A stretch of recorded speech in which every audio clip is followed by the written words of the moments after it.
बाइगणर तो आपण मैंने बहुत प्रकार रेसिपी तैयारी करके खाइबे किंतु बाइगणर ये नुआ रेसिपी को गोटे थर बनईकि खातु आपण मानक निश्चित भाव में बहुत पसंद आसो। भात रुटी सबुथ खाइबापी ये बहुत बढ़िया टेस्ट लगे। तैयारी करने प्रोसेस बहुत सहज और कम समय रे तैयारी हुए। जितेबाला आप व्यस्त थे कम समय मध्य किसी तैयारी करने चाहूबे ये रेसिपी को निश्चय ट्राए करूँ। कम समय रे तैयारी हम खाइबापी बहुत बढ़िया टेस्ट लगे। छोट बड़ समस्ते खाइबापी पसंद करेंगे। यही सहज और स्वादिष्ट रेसिपी को तैयारी करने वीडियो को एंड जाए देखूँ। वीडियो भल लगे लाइक करेंगे, शेयर करेंगे, चैनल नुआ थे सब्सक्राइब करने। जदि फेसबुक पेज रे देखुं निश्चित भाव में फॉलो करनी। तो चलतु स्टार्ट करेंगे आज रेसिपी। ये बाइगणर रेसिपी तैयारी करने ये मुझे 3टा बाइगण नहीं। प्रथमे तार चोपा को आम बाहर करनबा और एमती पानी रे ताकू पकईकि आम रखा ना बाइगणटा कला पड़ जाए। और बाइगण को जिते आम काटबा ना पूरा छोट छोट पीस रे काटी नबा जहाँफल बाइगण को सिझापी कम समय लगे और आमर ये सुपर टेस्टी तरकारी कम समय मध्य रेडी हो। एबे आपाई गोटे आम मसला तैयारी करबा। सेतिपई एठी मो 2टा छोट साइज रो टमाटो को काटी रखिली ताकू आम ग्राइंडर जार ऐड करबा। और एइतरे मो गोटे बड़ चामच बादाम ऐड करछि, चीना बादाम को प्रथमे आम भल भाव में भाजी नबा। तार चोपा को बाहर कला परे एथिरे ऐड करबा। एथिरे मु गोटे कंचा लंका ऐड कली। आपण जति राग खाइबा पसंद करती से अनुसार ये कंचा लंका ऐड करेंगे। एथिरे आम पानी ऐड करबानी। टमाटो रे जो पानी अंश रही ना से ग्राइंडिंग हो। तो ये देखूँ या पूरा चिकन करके मुझे ग्राइंडिंग करके नहीं आसी। ये पेस्ट आमर रेडी हो गला। एबे चलतु नेक्स्ट स्टेप जीवा। ये मु कड़ाई गरम कर नहीं।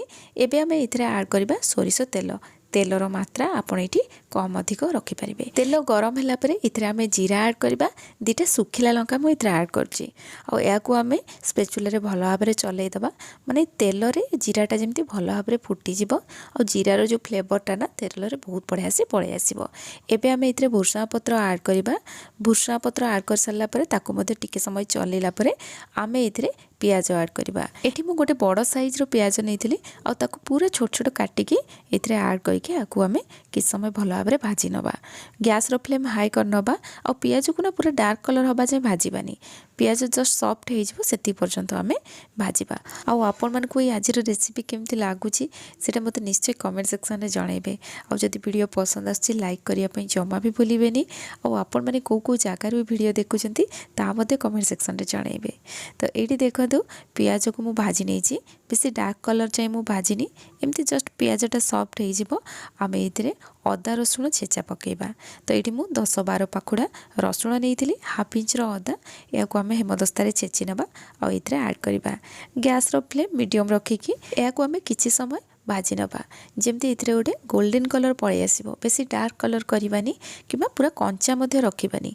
हल्का टिके गोल्डन कलर आसो से पर्यंत आम भाजवा। जेहेतु छेचा मसलाटा पकईचंती ना एठी आपण हाई फ्लेम रे याकू भाजबेनी नले जल्दी जल्दी होइके अदा और रसुण ना पोड़ीज। तो ये देखूँ यहाँ पूरा गोल्डन कलर पलि आसी बस एतिकी जाए आम भाजवा। एबे आम गैस रो फ्लेम लो करदबा और ये किसी गुंड मसला ऐड करवा।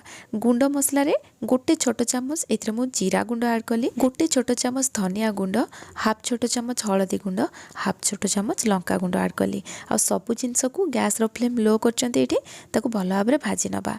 गैस रो फ्लेम हाई रखिबेनी जेहेतु एठी गुंड मसला सब ऐड करचंती। जस्ट 30-40 सेकेंड याकू भाजी सारला परे आम ये टमाटो और बादाम को जो पेस्ट करके रखिले ना ताकू ऐड करवा। आ एथिरे आम पानी ऐड करबानी।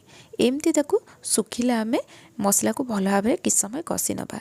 एठी आम मसला को सेते पर्यंत कषिबा जे पर्यंत एथिरे पानी अंशटा पूरा ड्राए न हो जाइछि। हाई फ्लेम रे किछि समय भाजिला परे देखिबे एथिरे पानीटा पूरा ड्राए हो जिवो। एठी मसला को अधिक समय न कषिले भी चलिबो कारण आगो को बाइगण पकई सारला परे आम मसला बाइगण पुणी भल भाव में कषिबा।